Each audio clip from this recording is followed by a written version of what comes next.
This is The Atomic Bombshell, The Minx Devlin Chronicles, a 10-part exploration of the astonishing life and tumultuous times of film noir goddess and 50s exploitation queen, Clara Minx Devlin. The woman who incinerates the screen with her evil desires. Trouble never came in a more seductive package. You know, it's funny. You're a tramp, a slattern, a cheap, worthless strumpet, and yet I'm still madly in love with you. A Renoir portrait, as written by Balzac, but with the droll irony of Voltaire. She is, in my considered opinion, the most dangerous woman alive. Welcome back. I'm your host, Arlie Proctor.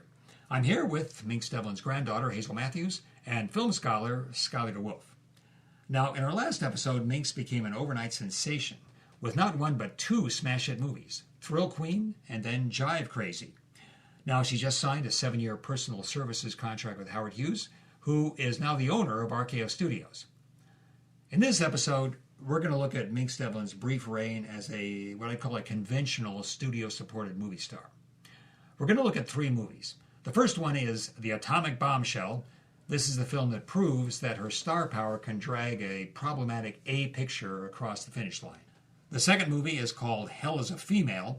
Here, a savvy director reveals her talent by tapping into the mythic power of her burgeoning screen persona. And the third one, perhaps my favorite, Devil Girl of Cannibal Island. Now, this shows the limits of star power. Even Minx Devlin, at the height of her stardom, can't fix a terrible script, incompetent direction, and way too much Howard Hughes money spent on all the wrong things. Okay, well, let's begin with The Atomic Bombshell. Skylar? Ooh, boy. The Atomic Bombshell. Well, this one is a fascinating deep dive into the obsessive mind of its producer, Howard Hughes. And what I like to say to my students is this is the movie where Howard Hughes gets to indulge his 3 great loves. That's the female bosom, power of flight, and battling communism from his bunker in Fort Hollywood.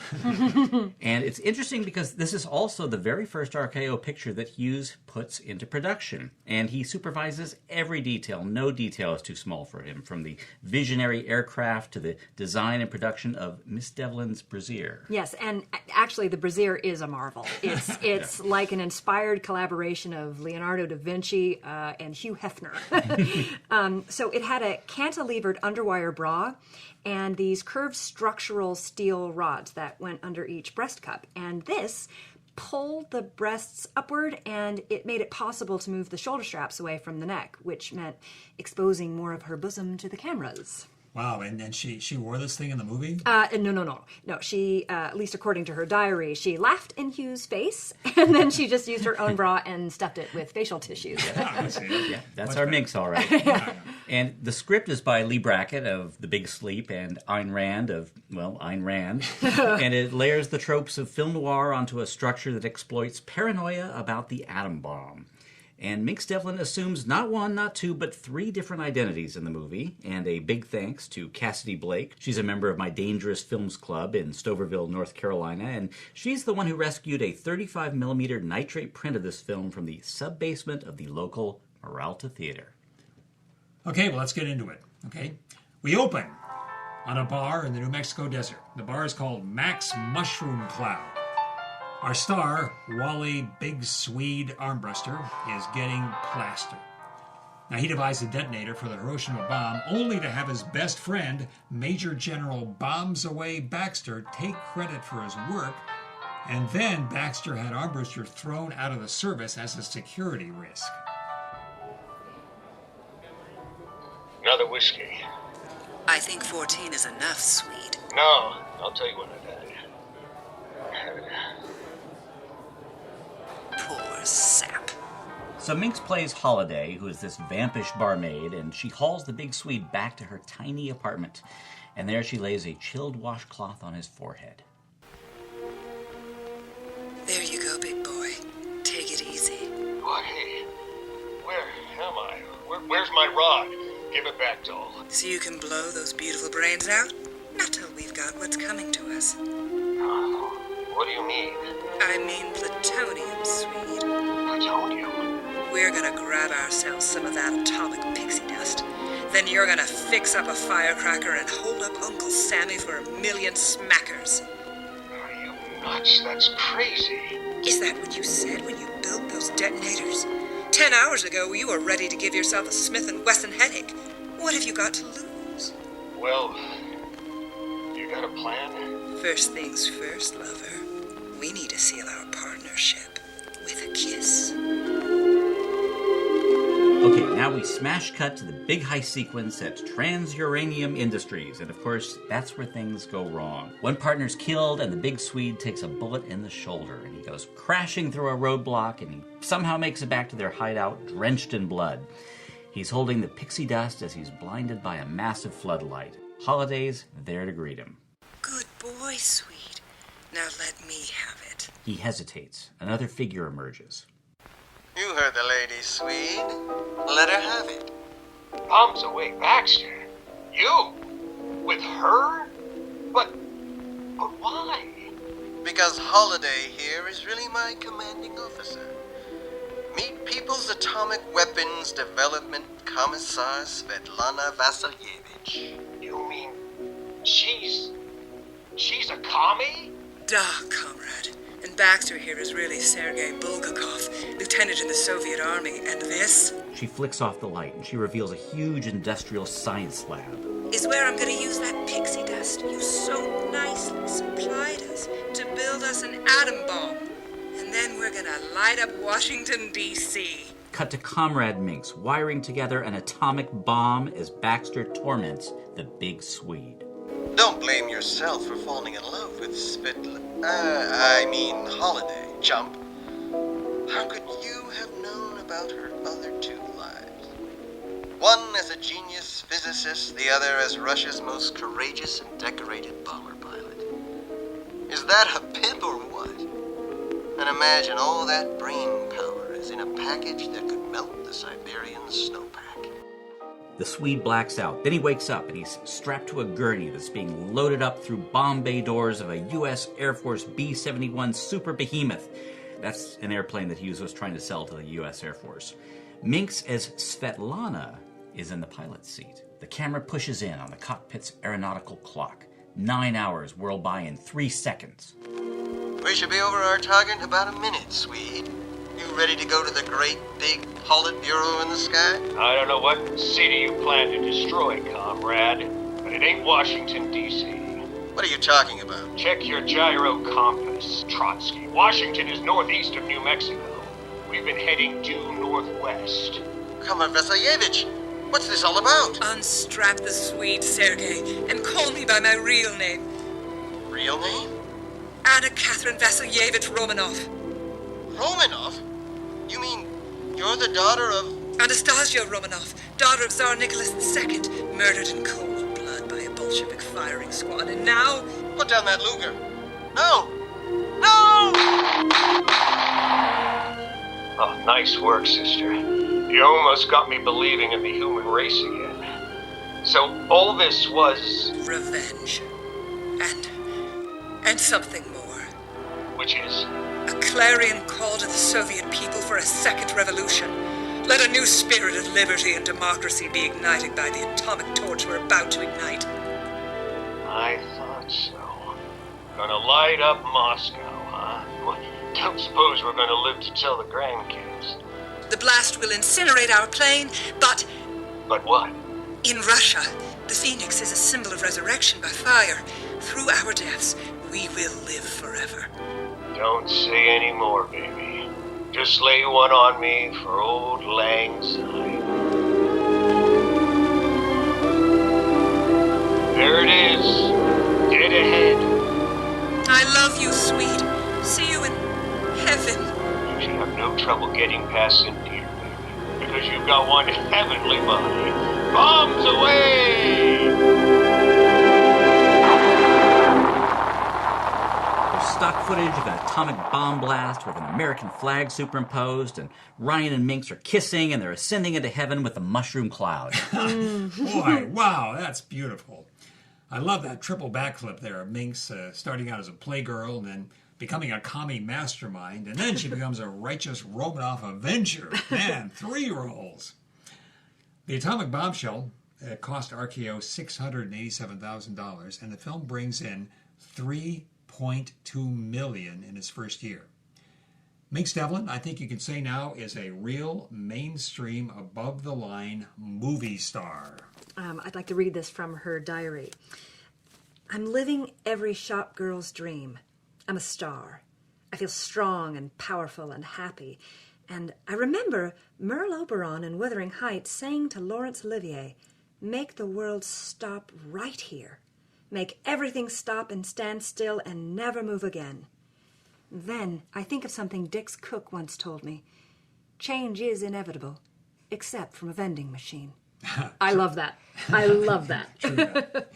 Well, she's right to think that because she's about to discover just how fragile stardom can be.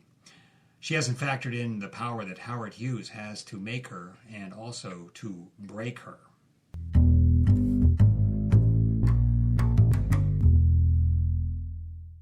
So on March 23rd, 1949, Hughes invites Minx for a date on his yacht. And after just a lavish dinner, he produces a minister, and he asks Minx to marry him right then and there in international waters. You know, a common law marriage with no paperwork and no official record.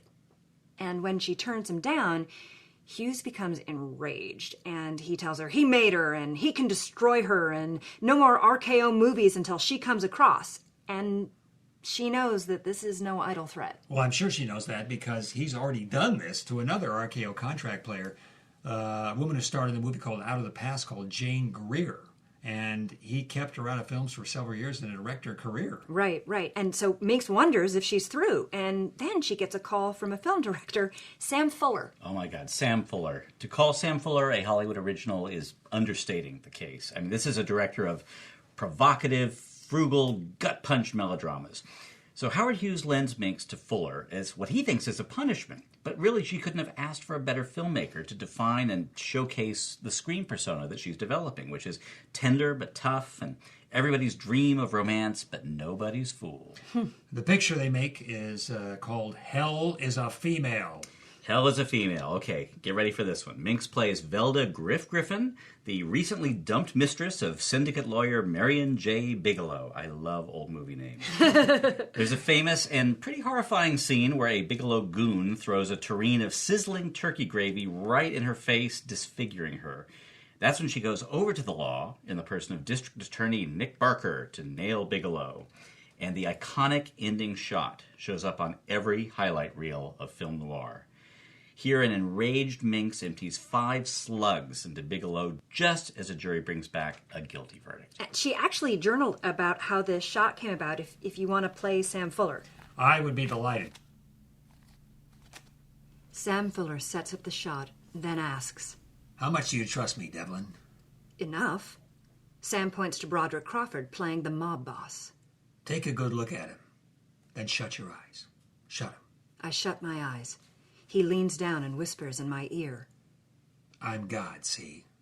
Yeah. And I'm giving you a chance to settle something once and for all. The biggest goddamn do-over in history. That man. He's the man who killed your mother. Only now you're not 2 years old, see? You're you. And there's a dragon inside of you, Clara. One that he put there. That piece of shit, he still has your mother's blood on his hands after he beat the crap out of her. And she's lying on the floor of that boarding house like a broken rag doll. And every hug you'll never get, every kiss, think of what you never got. And that prick bastard is the one who took it from you. And now he's right in front of you, Clara. And the dragon is wide awake. Do it, Clara. Do it for your mom. Do it for yourself. And most of all, Clara, do it for that 2-year-old baby squalling in that crummy room. Do it, Clara. Do it now. And about halfway through this inspired bit of coaching, Sam gives a hand signal to Stanley Cortez to roll the camera. And of course, by the time he's done, tears are streaming down my face. I get up, pull out the gun, and start shooting. I I keep squeezing the trigger even after I've popped all the blanks. My body convulses in a shuddering, orgasmic catharsis of ferocity as Sam yells, "Cut! Print!" And then it's just me, limp, in that drafty set, holding an overheated automatic. Sam starts clapping, and then everyone joins in. And I'm embarrassed, mostly because I haven't done anything. I was possessed by the buried fury of that poor girl. She fired the gun. I don't know how he did it, but somehow Sam Fuller discovered the horrifying secret of Minx Devlin's childhood, and that was that her mother was murdered in front of her when she was 2. So, Hell is a Female. This is an assignment Howard Hughes used to punish Minx Devlin. Costs $278,000, and it makes more than $1.5 million. Yeah, some punishment. And really, more than any other picture, this is the one that defines the Minx Devlin film noir persona. She's sexy and vulnerable, at least until that vulnerability morphs into this pure, terrifying rage, and she becomes a righteous, avenging angel. Let's take a very brief break for a word from our sponsor. Only there isn't one, because our sponsor is you. We're 100% listener supported, wholly dependent on you heading over to our digs at richlyspun.com and bestowing upon us a few choice simoleons. Just enough to express your gratitude, but not so much that you'll miss your next rent payment. Do it now, even as we return to the Atomic Bombshell.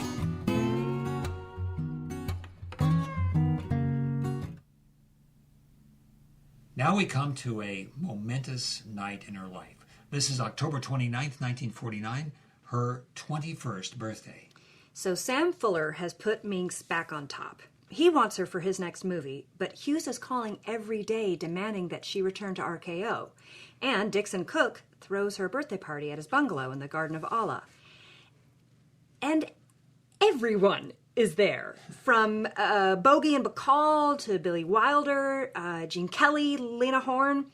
Frank Sinatra sings "The Song Is You," backed by Earl Father Hines on piano. The first wrong note happens when Minx sees this young, sexy 19-year-old babe at Cook's side. And this is Paris LaMonica. She's the woman he's just signed to star in One Way Ticket to Nowhere. When Minx breaks down in tears, Cook whisks her into his bedroom. Yes, he still loves her, but he has a problem. On November 25th, 1947, the heads of every major studio signed something called the Waldorf Declaration, calling for an industry-wide ban on communists. And anyone who is even suspected of having left-wing sympathies is put on a blacklist, a list that every studio uses to deny people like Dixon Cook work. Cook decides to make One Way Ticket to Nowhere with his own money in a completely desperate effort to work around the blacklist. But they both know it's hopeless. Minx wrote about it in her journal. A desperate surge of wanting rages up inside me, like a frantic child scooping up shards of porcelain that had only just been a teacup. I want to put us back together.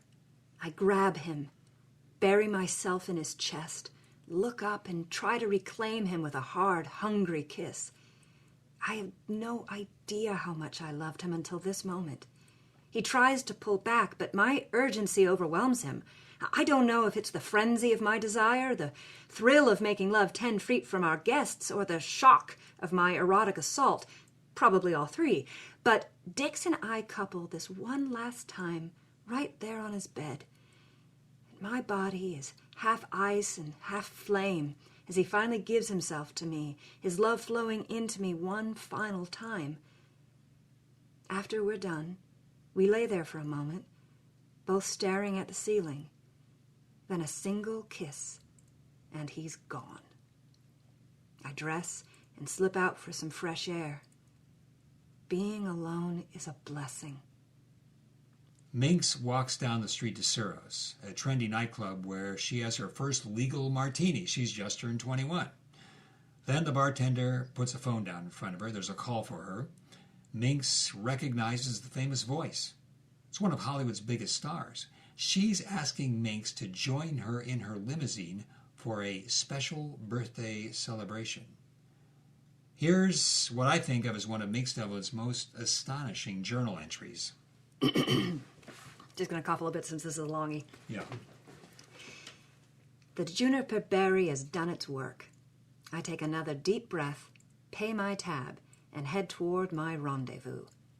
The limo pulls up, a huge, gaudy, pre-war English Bentley with smoked windows. The back door swings open, and I'm looking into the deepest, most dazzling pair of hazel eyes I've ever seen.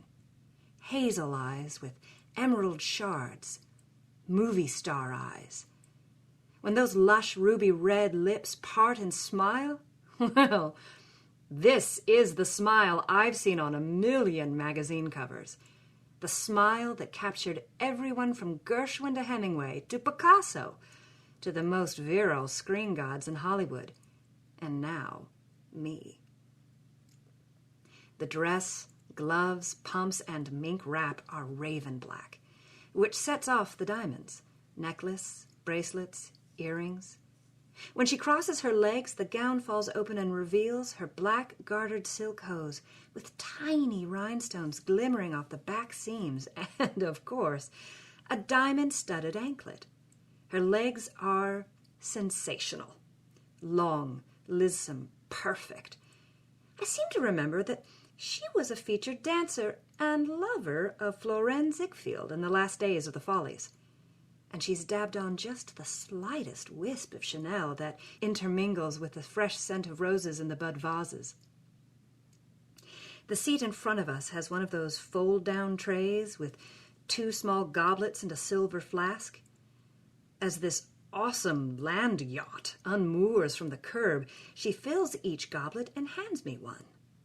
We clink glasses and sip the driest, most exquisite martini I've ever tasted. One more sip for each of us, and then her gloved hand takes the goblet and places it on the tray. Whatever apprehensions I have, they're melted by the promise of her gaze. Is there such a thing as safe danger? She draws me ever so slowly towards her. My face burns as she caresses it with the silk of her glove. Then she kisses me full on the lips for what seems like forever. I don't protest. I'm wonderfully helpless, a prisoner to rapture. I'd never been pleasured by a woman before, and that's exactly the right word. It's a revelation. As we drive the streets of Hollywood, Beverly Hills, and Brentwood, she transforms what had always been a one-act romantic comedy into an epic, erotic adventure. She takes me places I've never been before or since. I'm in a dream within a dream, another dimension of pure sensual pleasure, a quenching. My body feels as if it's burning up, every nerve ending deliciously raw. After she gives me sweet release for the umpteenth time, I collapse in a blissful, sweaty, near-naked heap. She draws back and gives me that wicked movie star smile. I grin back at her and pounce on her like a jungle cat. I do things to her that 2 hours earlier were beyond my imagination. I'm pleased to say that that evening is as memorable for her as it is for me. In fact, her shrieks are a bit louder. When we're all done, our little love nest is a welter of strewn clothing, the flask, lingerie, and both roses, which were put to good use during our lovemaking.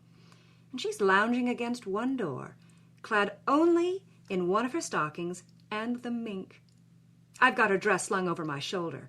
She cracks a window, and the hot, musky scent of perfume, sweat, and rose is quenched by a cool breeze of ocean air. We're at the beach, right at sunrise. Our little adventure has lasted more than 5 hours, and not one word has been spoken the entire time. We're 3 blocks from my bungalow. Movie star drops me off. The chauffeur opens the door for me. I look at him, and I almost faint. It's movie star's second husband, who was himself a pretty big movie star. You'd know him in a second. He enjoyed the whole thing in the rear-view mirror. I'm so exhilarated I can't sleep. I walk to the beach and let a gypsy read my fortune. She tells me I'm a child of fortune, and I must surrender to fate. Minx returns home and finds an assistant to Howard Hughes waiting for her. Hughes wants to see her. Now, Hughes, being Hughes, he already knows what happened in the limo, but it doesn't matter to him. He again asks her to marry him, and she again turns him down. She wants to work. She wants a picture. He offers her a deal, and what a deal. If he puts her in what he calls, quote, the greatest goddamn movie ever made, and if it makes her the #1 box office star in the world, then she has to agree to marry him. She says yes to this. And so begins the weirdly wonderful saga of Devil Girl of Cannibal Island. When Hughes offers to put Minx into the, quote, greatest goddamn movie ever made, what he means is Howard Hughes' idea of the greatest goddamn movie ever made. Because instead of greatest, the operative word here really is most, because it costs the most money in RKO's history. It took the most time to make, and remake, and it had the most directors, 5 that we know of. Well, Hughes did the most tampering, and he shot the most retakes, and certainly at the end of the day, it is the most accurate journey through the demented imagination of Howard Hughes. For decades, the Dangerous Films Club that I run could only show this movie in 9th generation chopped up black and white bootleg prints, and that's how I first saw it. But finally, the Howard Hughes estate released it after Howard passed away, so now we can see it in all of its Technicolor glory. So let me tell you a little about it. Devil Girl of Cannibal Island starts off as a relatively conventional RKO film noir project called The Other Woman, with more than a passing resemblance to another RKO movie called Out of the Past. We open on our hero, Chick Crenshaw, who's an ex-GI fighter pilot. He's summoned by millionaire cement contractor Mace Fatman Thornton. Well, Fat Man, we meet again. Last time I saw you was, let's see, Berlin, autumn of 45. You were tickling my nose with a Luger barrel as you and Rodney hijacked my transport. 20 million in Nazi gold, wasn't it? At least, that's what they said at my court-martial. It was not a time for sentimental gestures. But that's all in the past.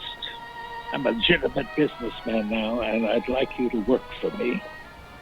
Give me one good reason, Porky. Here's 25,000 reasons, Mr. Crenshaw. Have I got your attention? So the fat man wants Chick to find his paramour, an ex-burlesque queen named Veronica Ronnie Massey, played by Minx Devlin. He claims that Ronnie has run off with his Nazi gold. She has vanished without a trace, Mr. Crenshaw. It will take a miracle to get her back. And you're in the business of miracles, are you not? What's that supposed to mean? Come, dear boy. Everyone knows you have a certain, let us say, gift for finding those who may not want to be found. They come to you in dreams. Isn't that how you found Herr Hitler's vault keeper? Once burned, twice shy, Tubby. Let's make it 50,000 reasons. Enough to purchase that decrepit aerodrome and marry that lovely young girl. And if I fail? Well, let's just say I've had people killed for stealing newspapers from my driveway.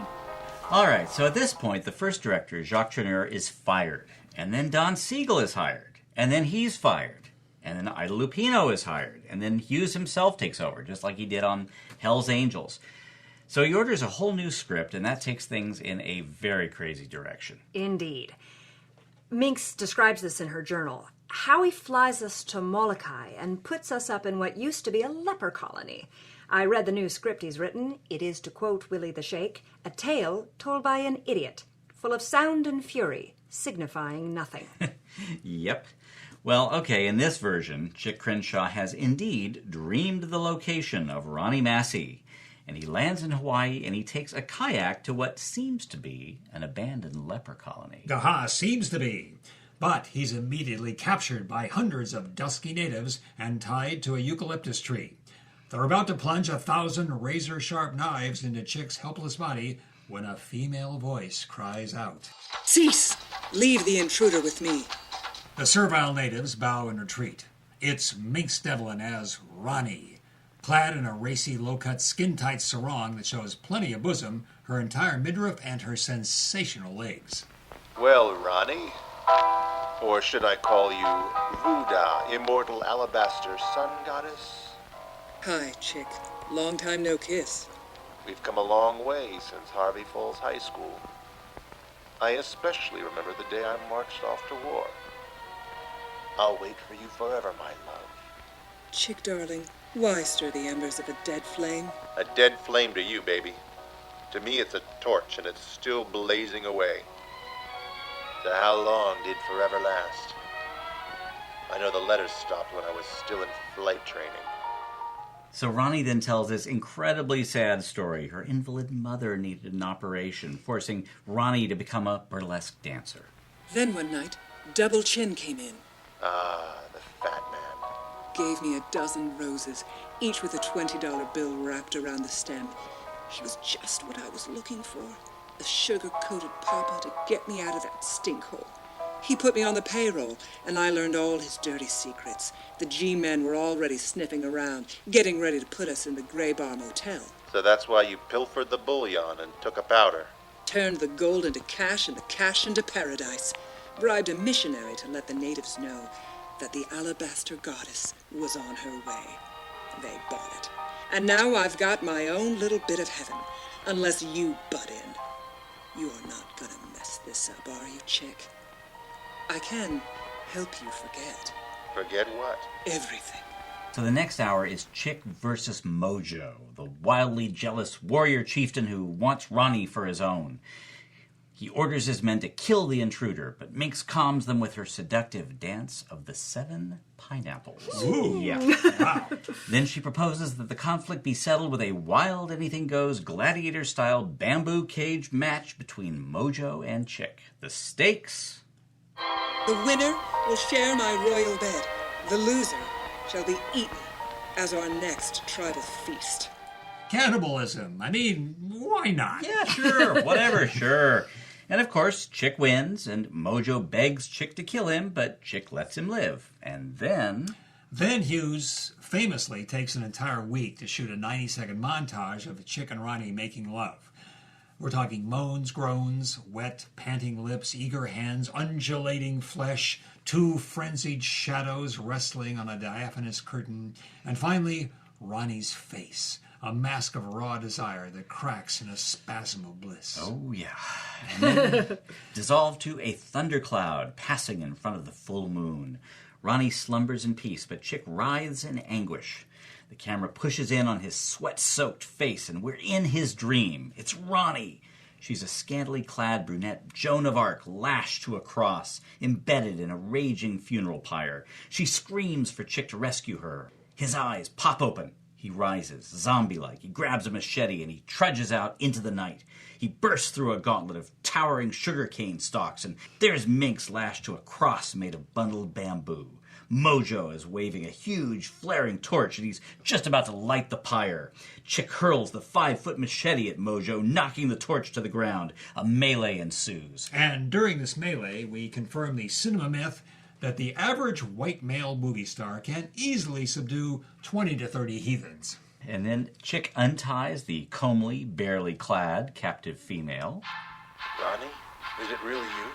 Yes, darling. Then who? Then Minx number 1 appears in the clearing. Let me reintroduce myself, Mr. Crenshaw. Randy Massey. That's right. Ronnie's identical twin. Miss Goody Two-Shoes there is the one you used to know back in Harvey Falls. Miss Perfect. You can't imagine how much I hated her. She became a nurse. I became a playgirl. Only this playgirl plays for keeps. So you kidnapped your twin sister? So the fat man would find her corpse, assume it was me, and give up. But you see, I never give up, my dear. Fat man. But how? I shadowed Chick. You know, it's funny. You're a tramp, a slattern, a cheap, worthless strumpet. And yet I'm still madly in love with you. Isn't that amusing? I'm about to murder the only thing I've ever loved. Life, such a mystery. His bullet drives Randy backwards into the funeral pyre. He waddles over and flicks his cigarette butt. Whumph! The pyre explodes in flames, igniting Randy's body. The fat man turns the gun on Chick. Now you, Mr. Crenshaw. Witnesses bad for business. He's ready to kill Chick when he pitches forward a 5-foot machete in his back. Ronnie has saved her true love. She runs to Chick, they embrace, they kiss, they look into each other's eyes, the infinite possibilities of a new, bright future reflected in the glow. What an ending. Only no, the greatest movie of all time needs the greatest ending of all time. A volcano eruption! Why not? The earth shakes, the sky blackens, the lovers try to outrace the crimson lava, but a terrifying tidal wave of molten rock crashes over them mere steps from the dock where Chick's seaplane is tied up. The second before they're consumed, Ronnie turns to Chick and she whispers, Dream me forever, big boy. Then the wine-dark tsunami of death crashes down on top of them. The two forms are merged into one, frozen forever in a 10-ton igneous totem of eternal love. Fade out, end credits. Ta-da! Oh, yeah. Wow, that's really something. Not something good, but it's Not really. something. It is something. It's whatever it is, it's certainly the most of it you'll ever find in one movie. Yeah. It makes that other over-the-top Howard Hughes epic, The Conqueror. You know, John Wayne is Genghis Khan. It makes that look like a documentary on stamp collectors. You know, and for all that over-the-top drama on the screen, it was actually no match for what's going on behind the screen. Hazel? When Devil Girl finishes shooting, Minx Devlin is 5 months pregnant, the result of that last fateful night with Dixon Cook Jr. She shows up at the Honolulu airport for a lift back to the States, and she's told that the RKO plane has already left without her. Why? Because Minx's adopted mother, Margaret Pendleton Kingsbury, has renounced communism and appeared as a friendly witness before the House Committee on Un-American Activities. She has named 223 people as communists, including her own daughter, Minx Devlin.